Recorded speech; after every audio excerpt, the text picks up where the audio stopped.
manokana ho ary mpiaino manala amin'ity androany ny manonona ny fahasoavana sy ny fiadanana avy amin'Andriamanitra raha itsika sy Jesosy Kristy tompontsika ho amintsika rehetra izay manaraka izao fandaharana izao.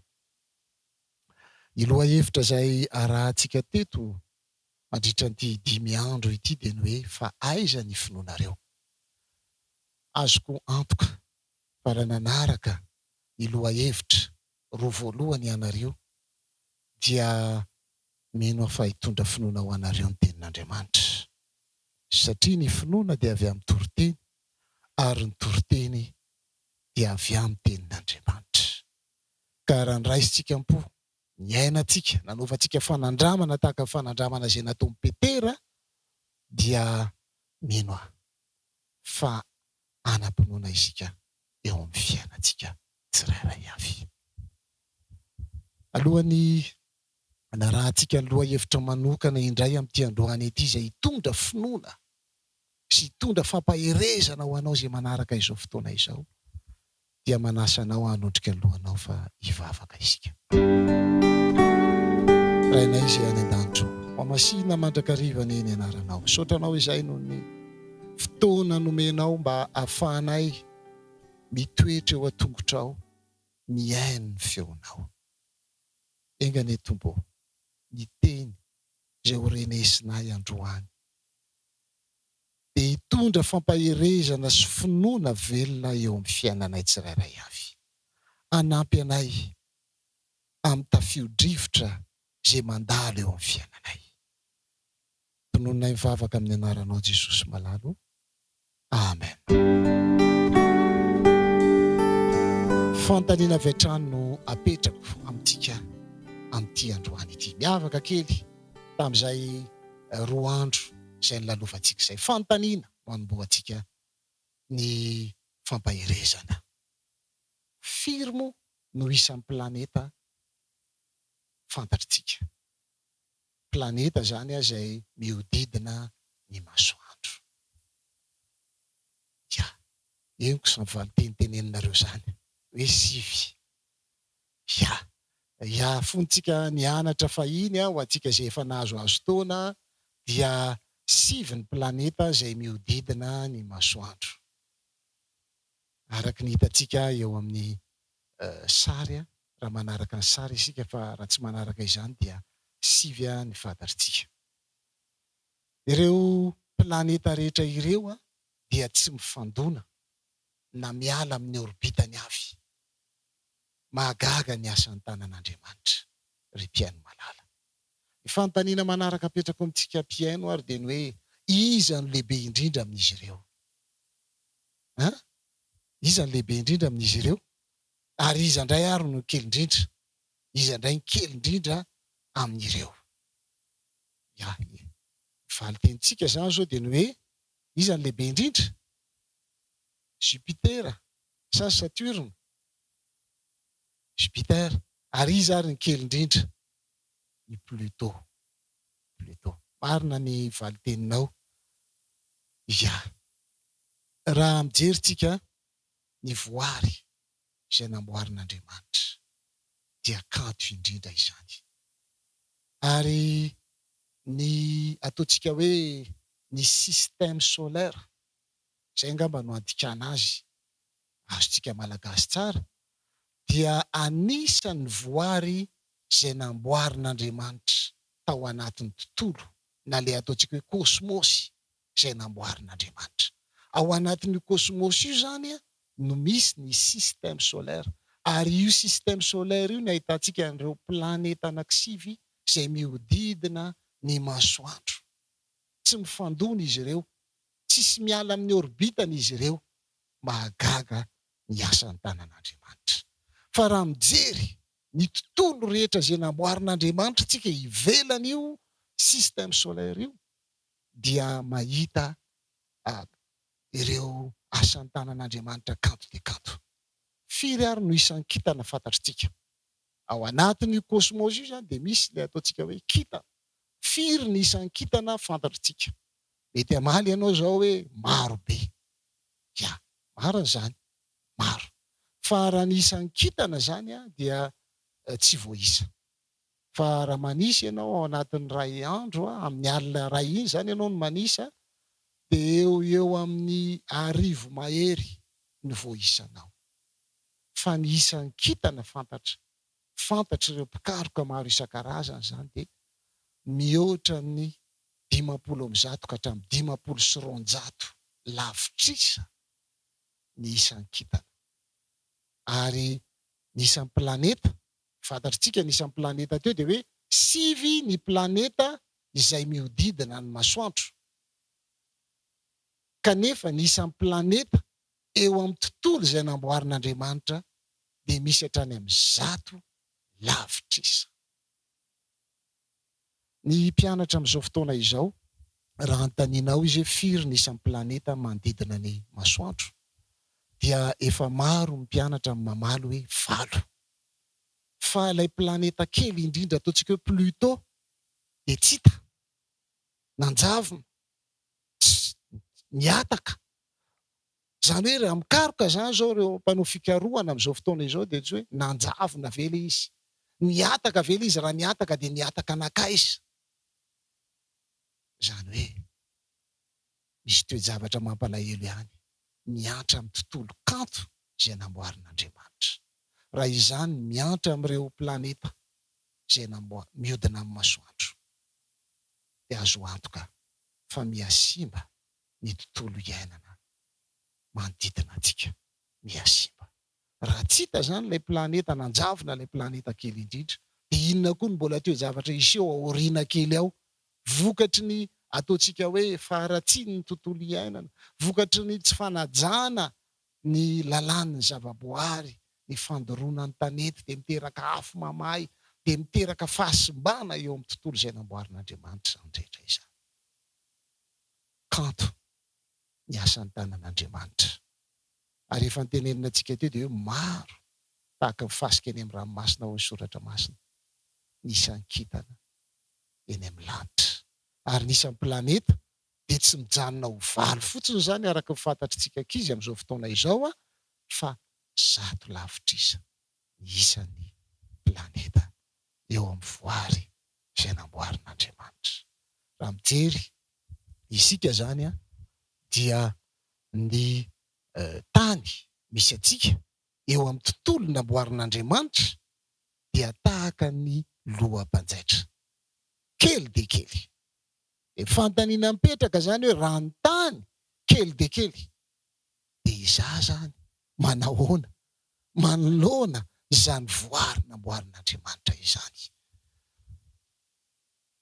Ny planeta izay manodidina ny système solaire dia ireo tahaka ny ataontsika hoe vitsika kely manoloana ny asan'ny tanan'Andriamanitra.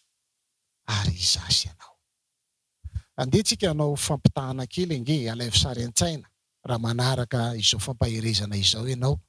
Ozy izy tika teo hoe ny Jupitera no planeta izay manodidina amin'ny masoandro lehibe indrindra. Manarakaraka azy ny Saturne, manarakaraka azy ny Uranus, manarakaraka azy ny Neptune, dia manarakaraka azy ny tany, dia manarakaraka azy ireo planeta sasany. Fa ny kely indrindra ozy izy tsika izay nanjavona dia ny Pluto. Raha atao zany ny fampitahana, raha mijery isika, raha manao fampitahana dia izao: ny Jupitera no planeta lehibe indrindra. Ary raha eo anoloany ny tany dia tahaka ny hoe baolina anankiray ny Jupitera, ary ny tany dia tahaka ny kanety na ataontsika hoe reny lehibe kely reny, kely dia kely manoloana izany planeta Jupitera izany. Ity Jupitera ity ozy izy tsika ny lehibe amin'ireo planeta ireo, kanefa raha ampitahina amin'ny masoandro indray io Jupitera io dia tahaka ny kanety kely indray ny Jupitera raha eo anoloan'ny masoandro. Fa amin'ny masoandro indray dia tahaka ny baolina fandakana ireny, dakana lalaovina ireny, dia eo anatrehany dia tahaka ny kanety kely Jupitera.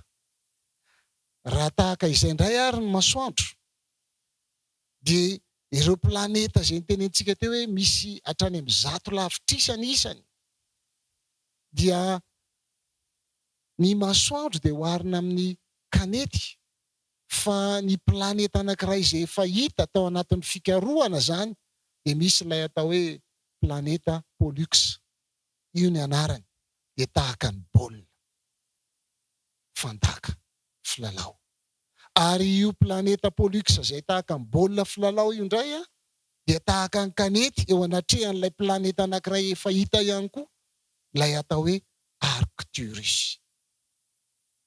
Arcturus. Zany hoe raha mijery ny asan'ny tanan'Andriamanitra zany tsika dia midadasika, bitika ny tany.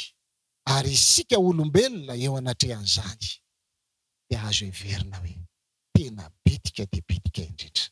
Kanefa izao ny tadidiro, ianao izay manaraka izao fandarana izao, na dia bitika aza ianao, dia nanolorany Kristy ny tenany teo amin'ny hazo fijaliana. Izany hoe lehibe ianao eo anatrehan'Andriamanitra, ary manana ny maha izy azy ianao. Filipianina 4:17. Izao ny ambaran'ny tenin'Andriamanitra ao amin'ny dika teny protestanta. Dia izao no ambaran'ny tenin'Andriamanitra: mahay zavatra rehetra aho ao amin'ilay mampahery ahy. Na bitika aza isika dia mahay zavatra rehetra aho, hoy Paoly, ao amin'ilay mampahery ahy. Ao amin'ny dika teny ombonana eto Madagasikara indray dia izao ny ambaran'ny tenin'Andriamanitra: afaka miatrika izany rehetra izany aho noho i Kristy manome hery ahy. Afaka miatrika izany rehetra izany. Ry malala, mety mandalo tafio-drivotra ny fiainanao, mety salovan'ny ranomasina ny sambo-kelinao. Ry malala, na bitika azy ianao eo anatrehan'Andriamanitra. Rehefa miaraka amin'ny Jesosy ianao dia ho tratranao ny tanjonao.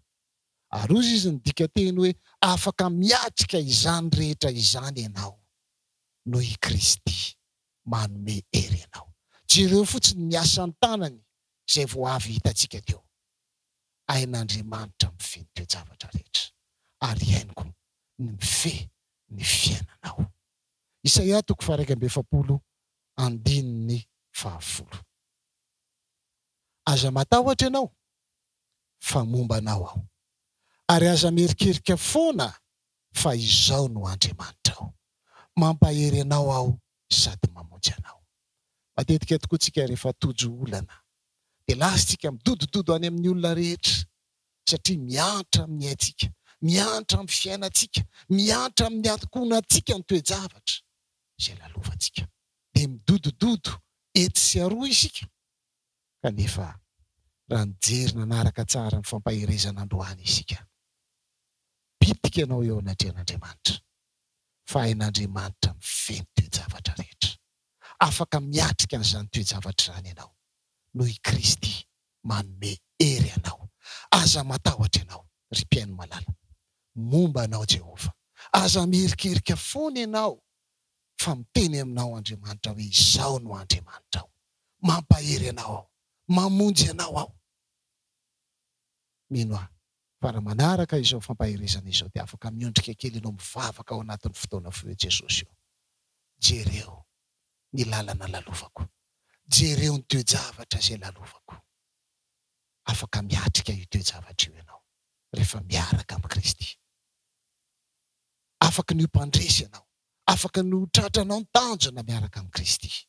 Aza miherikerika foana ianao. Jaona 5:15 dia mbola mampahery antsika ny tenin'Andriamanitra, miteny hoe: izay miray amiko ary izao aminy dia mamobe izy, fa raha misaraka amiko kosa ianareo dia tsy mahay manao na inona na inona. Mila firaisana amin'ny Kristy tsika ry-mpiaino malala, amin'ny alalan'ny teny, amin'ny alalan'ny fiainona azy, amin'ny alalan'ny fankatoavana, amin'ny alalan'ny fivelomana amin'izany tenin'Andriamanitra izany. Fa raha manao izany fanandramana izany isika dia amobe, amobe, ho mpandresy, satria Kristy ilay mampahery antsika dia afaka manome hery na dia mandalo fotoan-tsarotra aza isika. Fa raha misaraka amin'ny Kristy kosa isika dia tsy mahay manao na inona na inona. tsy mahay manao. Rehefa malala ity ampamaranana dia te hizara tantara anankiray ho antsika. Tantara izy ity entina hisintomana lesona. Tantara izay entina hitondra fampaherezana ho antsika hoe manahoana moa izany hoe Kristy manome hery antsika tsirairay avy izany. Nisy lehilahy mpanankarena iray tany amin'ny faritra Moyen-Orient.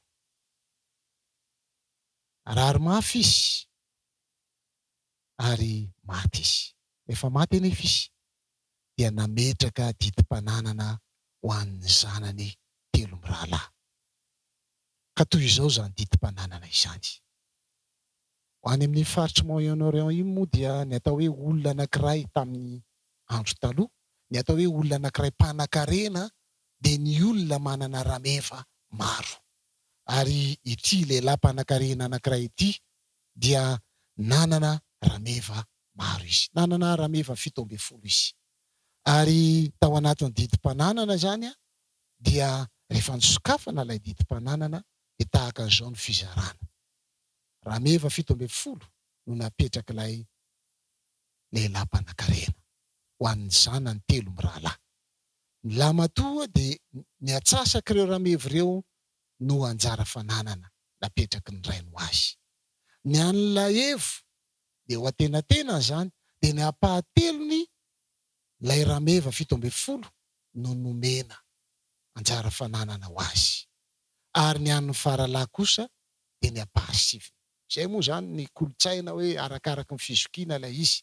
Ny ampahasivy ilay rameva 17 izany no anjara fananan'ilay faralahy.